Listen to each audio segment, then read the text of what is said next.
I want to invite you to Acts the 26th chapter this morning, please. Acts chapter 26.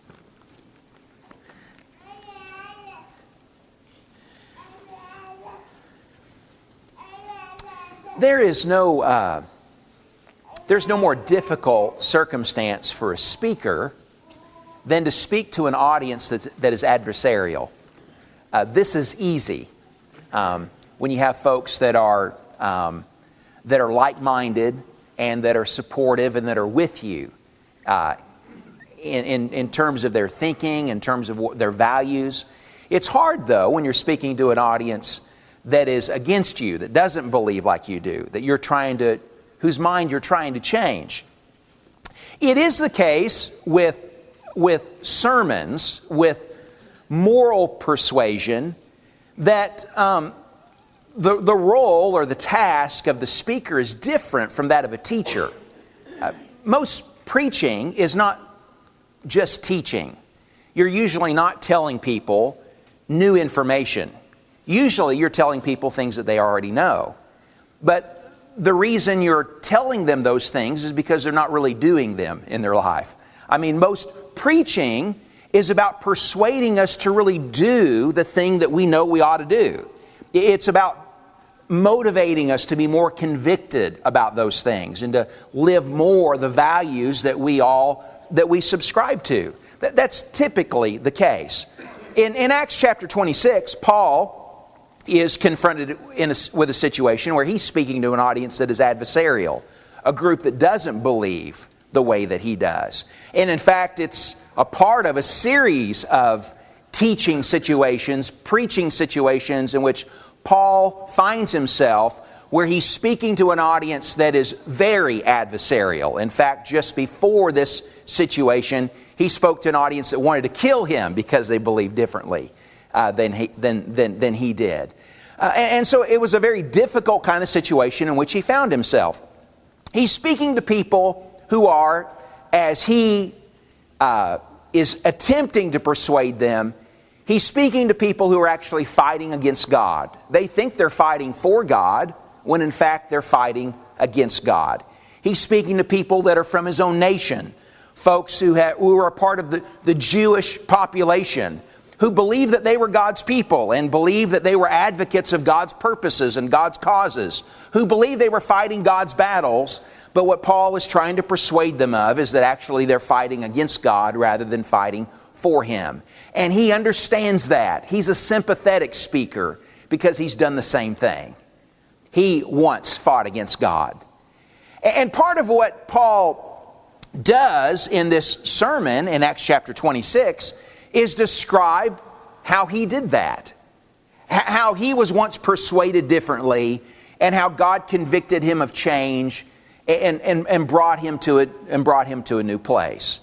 And the things that Paul describes about that being in the position of fighting against God, I think is a helpful picture for us to think about the changes that we need to make in our life, because we're all in a position where there's some good change that would better our character, that would make us more useful to God, that would bring Him more glory. And the things that get in the way or that impede that good change, that impose a lid on our growth and on the change in our life, are often the same things. And so the picture that's painted for us, or that Paul paints of himself in the text, is a picture that's helpful for us as we think about the good change that we need to make in our life. Read with me, if you would, beginning in verse 8 of Acts chapter 26, when Paul is speaking before Agrippa and others that are assembled there, and says the following. He says, "Why is it considered incredible among you people if God does raise the dead? So then," and here he speaks of himself, "I thought to myself that I had to do many things hostile to the name of Jesus of Nazareth. And this is just what I did in Jerusalem. Not only did I lock up many of the saints in prisons, having received authority from the chief priest, but also when they were being put to death, I cast my vote against them. And as I punished them often in all the synagogues, I tried to force them to blaspheme. and being furiously enraged at them, I kept pursuing them even to foreign cities. While thus engaged, he says in verse 12, I was journeying to Damascus with the authority and the commission of the chief priest, and at midday, O king, I saw on the way a light from heaven brighter than the sun, shining all around me, and those who were journeying with me. And when we had all fallen to the ground, I heard a voice saying to me in the Hebrew dialect, Saul, Saul, why are you persecuting me? It is hard for you to kick against the goads. Now, it's that last statement that I want us to focus on for a little while this morning, where Jesus says to Saul, it's hard for you to kick against the goads. A goad in an agricultural society, in a farming culture, was a pointed stick that you used to keep the ox prodded, to keep him moving, to keep him persuaded, to keep him motivated. And so the picture of that Jesus is communicating to Saul is a picture of a big ox that you've got and he's in a yoke, and you've got a plow behind him, or you've got a wagon or something behind him, and he's in the furrow plowing, or he's on the road and he's pulling, and he just doesn't want to go. And so he's fighting the yoke, and he's fighting the load that he's pulling. He's fighting his master. He's fighting him in the furrow. And so the master, the one driving the ox, would use the prod or use the goad to poke him at the back of his legs. You know that hurt. And the idea was to keep him moving, or to keep him motivated. And if an ox was particularly stubborn, he might, instead of moving forward, might even kick back.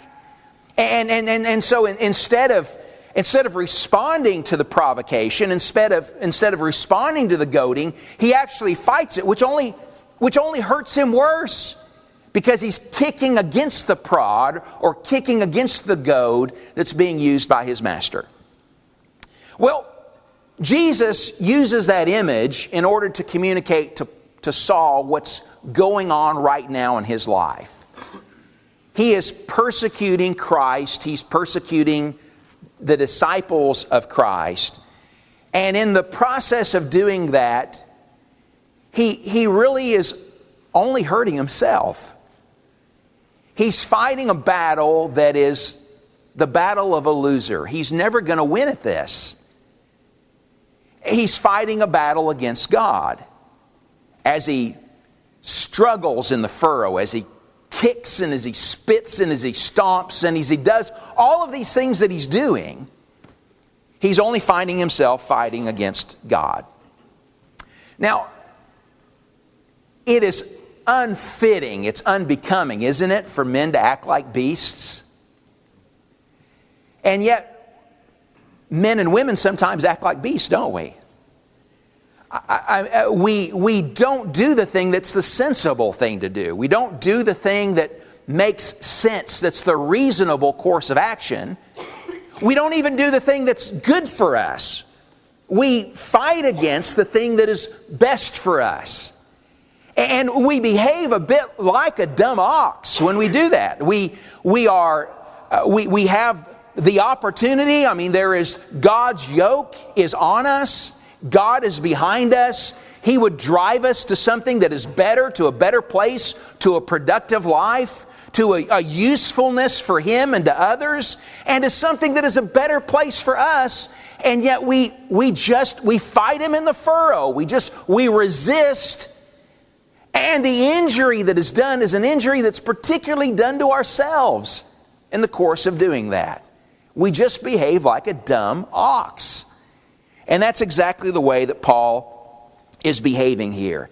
And I want to say to you that we can do that for different reasons. It's not as if all people that fight against God are all of exactly the same stripe. I mean, we can be in different positions. What I mean by that is that very religious people can be fighting against God. Paul was not someone who was just an immoral and ungodly kind of person. I mean, he was very, very religious. He was very spiritually minded. He was doing the things that he thought were God things. But there was a truth that Paul had not yet been persuaded of. There was a truth that he did not yet know. And as long as he was missing the whole truth of God in his life, he was going to be pointed in the wrong direction. And so here's a very, very religious man who is fighting against God. But there are other people who are very irreligious who are also fighting against God, who are of the immoral sort, who are of the part where of the style of life where they don't want to turn over their moral compass to God. They don't want God to give them direction. And they too can be fighting against God. And there can be a whole nother set of people who are not so religiously zealous or opposed, but of people who are completely indifferent, who just don't care. And who are just, there's no kind of passion, there's no kind of decision, there's just a kind of a coasting in life, who are just very, very indifferent. And so wherever we are in that spectrum of being on fire, or of being on fire about the wrong things, or of just being completely indifferent about life, we can still find ourselves in the position of fighting against God, who has a purpose for us and for our existence, and of how we can be useful to Him. All of us need to see ourselves in the position of being in the field. All of us need to be see ourselves in the position of having of the yoke that God has in mind for us. We all have a road to plow. We all have a field to work in. And what is our disposition about that? Are we humbly accepting that yoke, humbly accepting that role, or are we fighting God in the furrow? Could I say to you that when we fight God, we only hurt ourselves in the process of doing that? We're the ones that are injured most in that. Could I say to you there are at least 5 injuries? 5 ways that you injure yourself when you find yourself fighting stubbornly against God. Number 1. One of the ways in which that hurts you is that you really hurt your productive time. You really hurt your productive time. I mean, we all have only so many days, right? And do you see the folly of me spending the limited number of days that I have fighting against God? I mean, who's going to win at that? And yet when I spend my days fighting against God's purpose, or fighting against God's plan, or fighting against the values that God has in mind for me, fighting against God's truth, when I do that, I hurt my productive time. Time that I might have spent plowing for God, I waste fighting against Him. That makes no sense. Not only do I hurt my productive time, but secondly, I hurt my constructive habits. The longer I postpone the change that I need to make in my life, the more settled I get in where I am. And the more I weaken my will to make choices that reinforce good behavior, the more that I violate my conscience and what it tells me about the thing that I ought to do. You see, all of those things erode my character. They hurt me in ways that are very valuable when I fight against God. And so there are constructive habits that come from surrendering to God, from being committed to His purposes, from giving my will to Him, from accepting His yoke. All of that is hurt when I waste my time in learning pride and procrastination and selfishness. Then it means I've just got more to make up later with less time to do so. There's more in my life to unlearn when I find myself fighting against God. And so constructive habits are hurt when I fight against God. Thirdly, there are unique opportunities that are lost when I fight against God. I mean, there are good things that I could do today people to serve, ways to help, productive things that could be done that only belong to today. And tomorrow they won't be there. And next week, when I finally give my will over to God, they're going to be gone. And so those unique opportunities are forever lost when I don't give my will over to Him. And so those two are part of the casualty of kicking against God's goad. Number 4, there are unnecessary tears that are a part of kicking against the goad. Sympathy that I might have given to others in need, I can waste in the wallow of self-pity when I fight against God. I have talked to friends, and I know you have too, and I have been in the situation of shedding tears, of feeling sorrow, of feeling guilt, of feeling pain, or watching others experience pain that was only the result of not wanting to give in to God. And so we hurt, and we weep, and we sorrow. And all of the sorrow is a self-perpetuated sorrow. It's just because we don't want to surrender to Him. And so we waste our tears and we waste our time in self-pity and self-misery when all of that could go away by just making a decision that we, for whatever reason, won't make. And so there are unnecessary tears that are just a part of kicking against the goad. Finally, could I say to you, and this is the greatest injury of all, is the way that we injure our soul in that. When you boil down your life, there's only one thing that you possess that has any real value, any real lasting value assigned to it, and that's your soul. I mean, your house is going to be gone, and your automobile, and your whatever reputation that you have, whatever position that you have, whatever things that you accumulate in life. I mean, the one thing that you and I have that's of worth is the thing that God gave us when He created us that is eternal, and that's our soul. And the only thing that in the end, when life is all over with, when everything is said and done, the only thing that really will matter about my life is what I did with my soul. What I did with it. Which, in one hand, just makes life very, very simple. It doesn't matter what else you do with life. If your soul is saved, if you are right with God, then everything is right. It doesn't matter what you have or what you don't have, as long as your soul is good with God.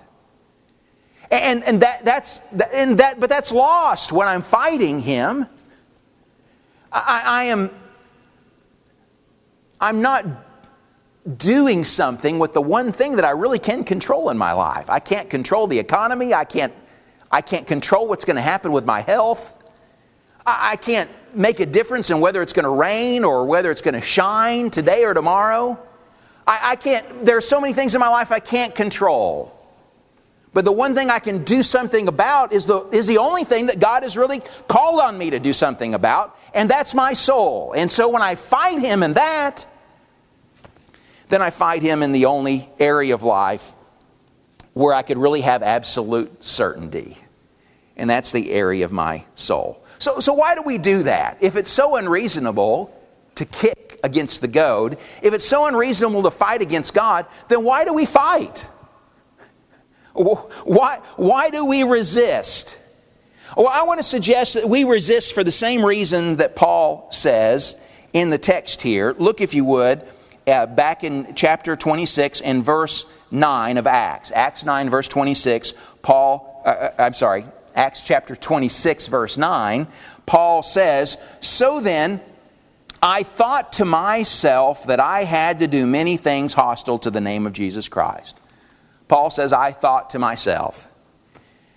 Could I suggest to you that the reason why we fight or the reason why we kick is just wrong thinking?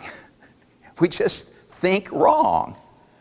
Paul thought to himself that he had to do something a certain way, and Paul thought wrong. And so until Paul changed his thinking, he was not going to change his life. He had to change the way that he thought to himself. And if I'm going to make good change in my life, I've got to change the way that I think to myself too. Could I suggest some of the wrong thinking that goes on when we fight change? Number one of the wrong kinds of thinking that goes on is that we just don't like change at all. We just don't want to change. We don't like it. And so we resist it. And there were a lot of people in Paul's day, a lot of folks even probably that he was speaking to, that didn't want to think differently because thinking differently or behaving differently meant change. And they just didn't want to change. And so they just resisted it, they fought it because they just didn't like it. Now, think about you being in the position where the Jewish people were that are listening to Paul, and becoming a disciple means giving up their pride and their national identity. It's being just the children of Abraham. It's not going to be that way anymore. It's going to be this is now God's family is going to accept all people. It means giving up political aspirations of being a great kingdom or a great nation. We are a spiritual family now. That's change. It means giving up those kind of political and material kinds of aspirations. It means that there's no longer a temple in Jerusalem that we go to in order to honor God. No more animal sacrifices, no more priesthood, no more of the things that we're all used to in terms of worshiping God. All that's going to change. And some people just didn't want change. And as a result of just resisting the change, they resisted the good change that God could bring to their life. And so just resisting change, just not being ready or willing to accept that. And fighting change because it means change can sometimes mean fighting against God. And so we've got to change our thinking about change. If it's God's change, it's good change. And so I need to accept the change because it's from God. And because the change is from Him, it's going to be a change that's going to bless me. Some other wrong thinking that can cause me to fight against God is when I just don't like to confess wrong. When I just don't like to confess, I was wrong about that. I thought the wrong thing. I believed the wrong thing. I was doing the wrong thing. I did the wrong thing. And so admitting that can be one of the things that can get in the way of change. Just saying, I was wrong. You ever find yourself in that position? Of just not changing because you just didn't want to say, I was wrong in what I thought about that. I was wrong in what I did about that. I was wrong. If I don't have the humility to do that, then I'm going to find myself in the position of fighting against God when there's not the willingness to admit wrong. That's wrong kind of thinking. When we don't like to acknowledge need, that also can get in the way of change.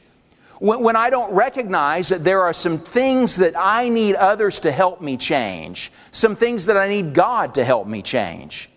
One of the realizations that Paul had to come to is the realization that he needed others in his life. He needed these people that he was persecuting, that some of them would become the most important people in his life. He needed Ananias to baptize him so that his sins could be washed away. He needed a Barnabas to be his encourager.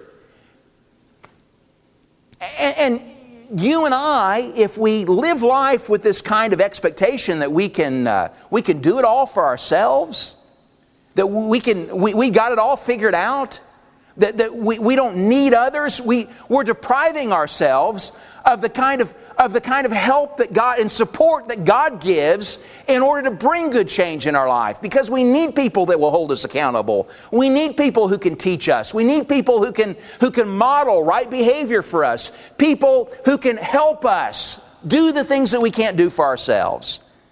So part of the need for change is to understand that we have a need for others.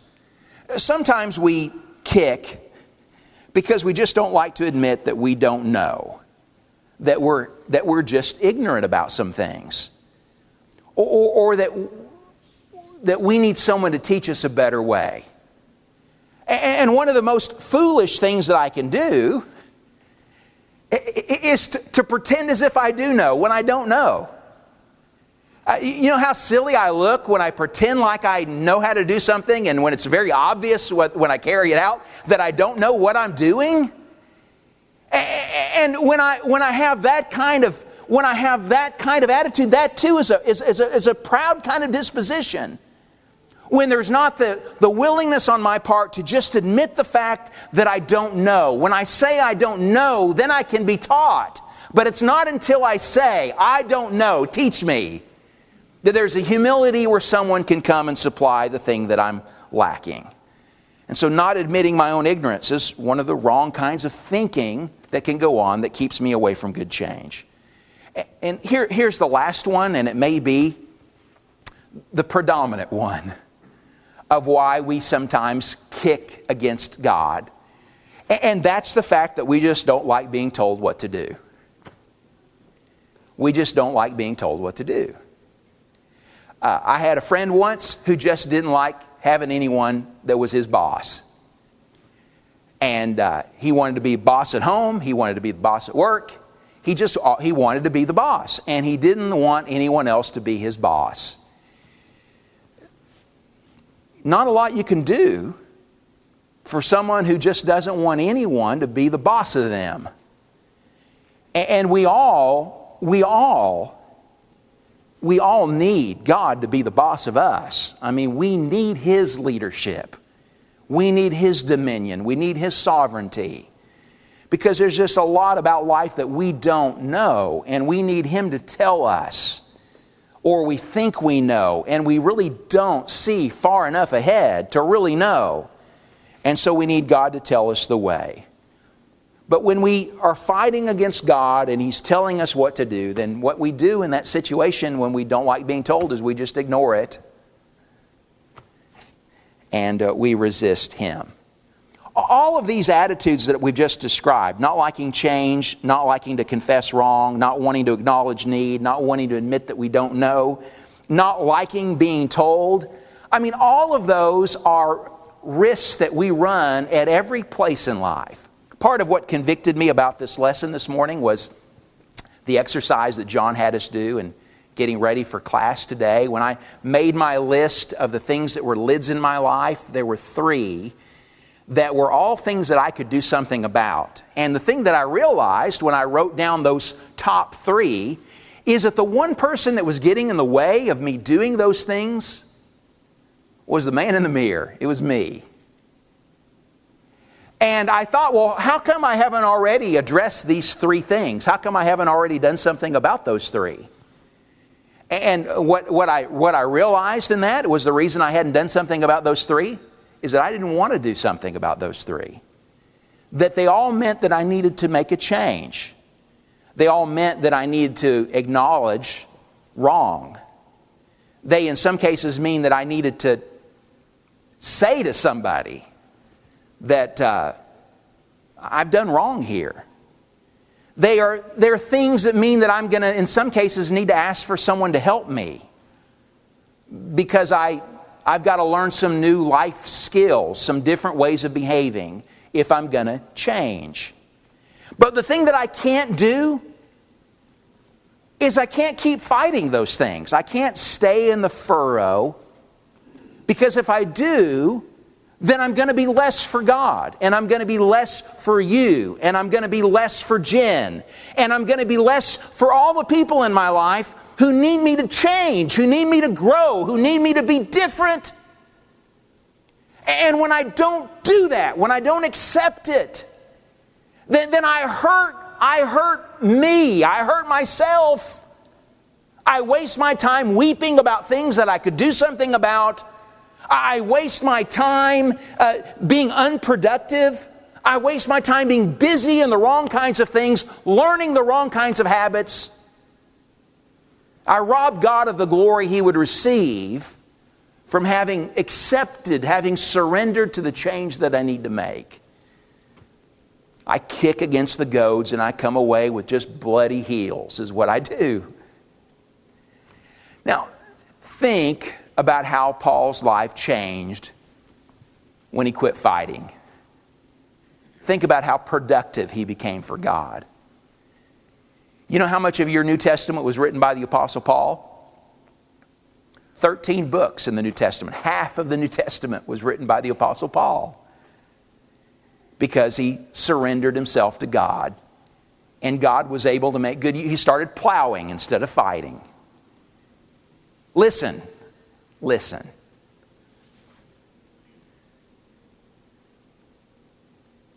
Start plowing and stop fighting, would you? Wherever that needs to be applied in your life, stop resisting and start changing. Stop fighting, stop kicking against God.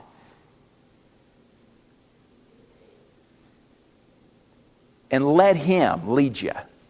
Let Him drive you to where you need to go. If you're ready to make some change in your life that we can help you with, some change that needs to be made here and now, then let us help you with that. It's hard to say, I need help. It's hard to say, I need to change. But there is not a crowd that will be more behind you in that than this group of people. So won't you come to Him as together we stand and as we sing.